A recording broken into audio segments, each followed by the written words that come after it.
नाम जहां हो रहा हो, बीच में कोई उद्घोष अच्छा नहीं लगता किसी तरह का, वो सब शोर लगता है। लेकिन जब आप बोल रहे थे वो पंक्ति जाकी रही भावना जैसे, मुझे लगा कि प्रोग्राम में अक्सर कहता हूं कि प्रोग्राम खत्म कर देना चाहिए। और जब आप लोग ने एक बार वो जो जय घोष किया, राम का घोष किया, मुझे लगा कि इसके बाद क्या रह गया, मैं क्या कहूंगा इसके आगे। और जिन्होंने पन्ने फाड़े या जिन्होंने उसको छिन्न भिन्न किया, उनको तो जवाब मिल गया। मैं क्या कहूं उसके आगे। चुपचाप बैठिए। बिल्कुल, आप मुझे जानते अच्छी तरह से, मैं निकाल के बाहर कर दूंगा आपको। चुपचाप बैठिए, सिट डाउन। तो मैं क्या करूं उसके आगे, क्या बोलूं? हाँ जी जी, मैं आ गया बेटा। मैं जैसे give me a second 1 minute. हाँ जी जी। स्वामी प्रसाद मौर्य बेरोजगार बैठे थे, 10 साल मलाई खाए, बेटी सांसद है, और ये सोचे कि ऐसी नीच हरकत करके कि क्यों ना इसका राजनीतिक फायदा ले, और उल्टा बोनस भी मिल गया। समाजवादी पार्टी ने उनको महासचिव बना के बोनस भी दे दिया। मैंने कहा था कि आज इसका खुलासा जरूर होना चाहिए, इसकी बातचीत जरूर होनी चाहिए कि आखिर इसको करने से फायदा क्या होगा। मैंने जवाब नहीं दिया, मैंने सिर्फ सवाल छोड़ दिया था।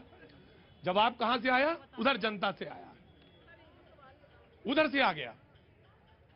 जाकी बुद्धि जितनी बुद्धि होगी बेटा, सवाल उतना ही समझ में आएगा किसी को। सवाल यह है कि आखिर मैं कौन होता हूं उसका विश्लेषण करने वाला।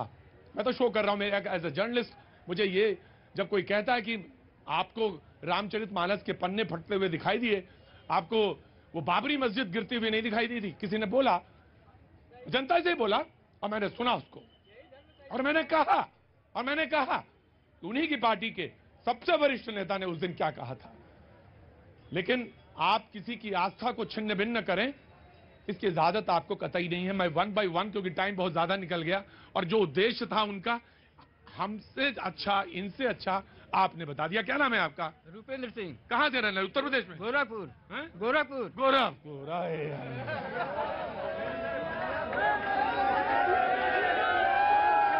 किसी ने मुझसे पूछा था कि टॉपिक जरूर बता दीजिएगा आज मुझे। गोरखपुर का ही मसला है, सुन लीजिए। आज वहीं के वो सांसद कई बार, और विधायक, नेता, मुख्यमंत्री, उन्होंने सदन में जवाब दिया है। जो पन्ने फाड़े जा रहे थे या फाड़े गए, उसी का जवाब दे रहे थे। जी, मैं 1 by 1। Ji, BJP. देखिए, आज मुझे लगता है पहली बात तो, अगर मैं स्वामी प्रसाद मौर्य पर जाऊंगा तो बात बहुत दूर तक जाएगी, लेकिन मैं सिर्फ इतना कहना चाहता हूं, हम उस नए भारत के सौभाग्यशाली लोग हैं जिनका पीएम तपस्वी है और जिनका उत्तर प्रदेश का सीएम खुद योगी महाराज बैठा है। आज उन्होंने रामचरितमानस की चौपाइयां भी बताई, वो भी विधानसभा के अंदर, उनका मतलब भी बताया। उन्होंने बताया कैसे शूद्र शब्द का आपने गलत इस्तेमाल किया, उसके बाद आपने रामचरितमानस को फाड़ा, और उसी धरती से फाड़ा जिसमें 1 जनवरी 2024 को भगवान राम के द्वार खुलने वाले हैं। जो आज राम राज्य की स्थापना करने पर लगे हैं, आप उनको अपमानित करने का काम कर रहे हो। और आप सिर्फ उत्तर प्रदेश का नहीं, आप पूरे 100 करोड़ हिंदुओं को अपमानित करने का काम कर रहे हो। जी, मैं आया। जहां सुमति संपत्ति में आना, जहां कुमति विपत्ति निधाना। ये वही की पंक्ति। जहां सुमति तहां संपत्ति। जहां सुमति है, जहां सद्बुद्धि है, वहां संपत्ति ही संपत्ति, और जहां कुमति है, वहां विपत्ति निधाना। लोग कहते हैं जीवन में कष्ट क्यों आता है, परेशानियों से क्यों आ जाते हैं, रूबरू हो जाते हैं, ये बुद्धि का ही तो फेर है। जी सर, मैं बस यही कहना चाहूंगी कि श्री रामचरितमानस जो है वो प्रभु श्री राम के जीवन गाथा, उनकी चरित्र गाथा के बारे में बताती है।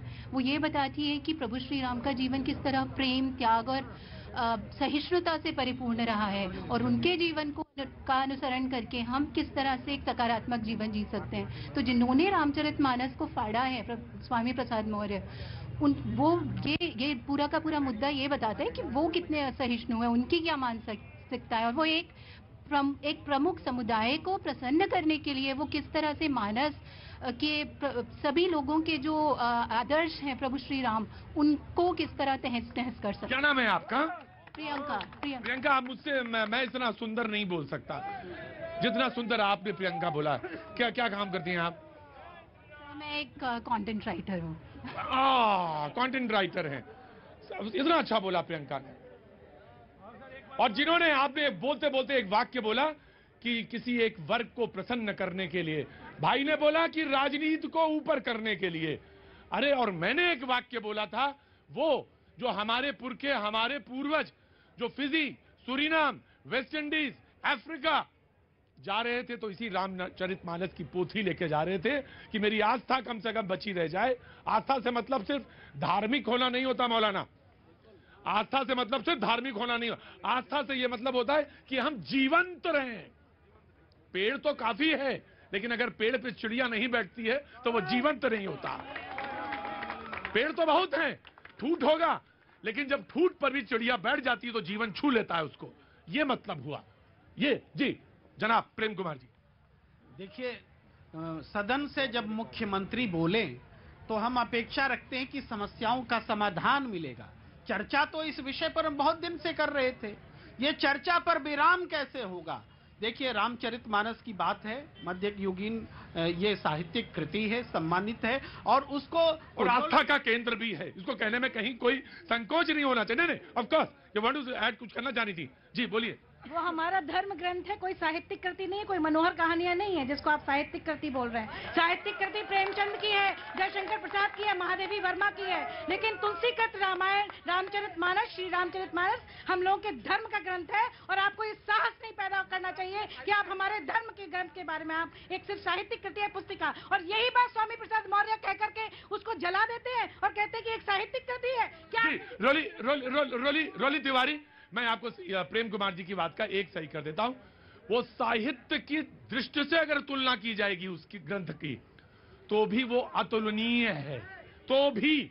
प्रेम कुमार जी कंप्लीट। एक याद आता है, बहुत पहले कही जाती थी बात, सूर सूर तुलसी शशि उड़गन केशव दास, अब के कवि खग्योल सम, जहां तहां करत प्रकाश। बहुत चर्चित है। मैं साहित्यिक कृति बोल रहा हूं, जिम्मेदारी से बोल रहा हूं, जिनको आस्था और धार्मिक लगता है वो बोले, ठीक है, लेकिन मैं ये कहता हूं कि उसमें जो कोई भी परिवर्तन की बात करता है, इसमें तो ये भी विद्वान कहते हैं ना कि तुलसी की एक कृति में कहीं से भी सामाजिक समरसता में कमी नहीं दिखती। वो शंभुक वध का जिक्र तक नहीं करते उसमें, तो ऐसा कैसे हो सकता है कि वो विवादास्पद लाइन उन्होंने लिखी होगी? जरूर किसी ने छेपक जोड़ा है, तो अगर किसी ने जोड़ा है या तोड़ा है, हटाया है, मरोड़ा है, तो इसको हटाएगा कौन? कौन है मालिक? कौन है? कोई हटाने वाला नहीं है। ये मैं कहता, किससे हम अपील करें कि हटा दो, निकाल दो? अरे जो है, आपको नहीं पढ़ना है मत पढ़िए, आपको नहीं मानना है मत मानिए, ये बात है। इसलिए जलाने की बात का तो कोई समर्थन नहीं करता। जी जी जी जी जी जी, क्या नाम भैया? अशोक पाठक है। अशोक पाठक। अशोक पाठक कहाँ से आना हुआ? बिहार से आना हुआ। बिहार में कहाँ से? बेगूसराय से। बेगूसराय से। क्या काम करते हैं जी? हमारी दुकान है पालम में, चाय की दुकान है, हम चाय बेचते। चाय की दुकान है। अंदर आ जाओ भाई, पाठक जी अंदर आओ। ये शो तुम्हारे लिए बनाया है मैंने, सिर्फ तुम्हारे जैसे लोगों के लिए ही शो बनाया है। वो जो BMW से उतरे उनके लिए शो थोड़ी ना है, पर मेरा BMW वालों से भी कोई एतराज नहीं है। वो आए तो अच्छा लगता है मुझे, ऐसा नहीं, वो बहुत अच्छे लगते हैं मुझे, लेकिन पाठक जी आप बहुत अच्छे लगते हैं।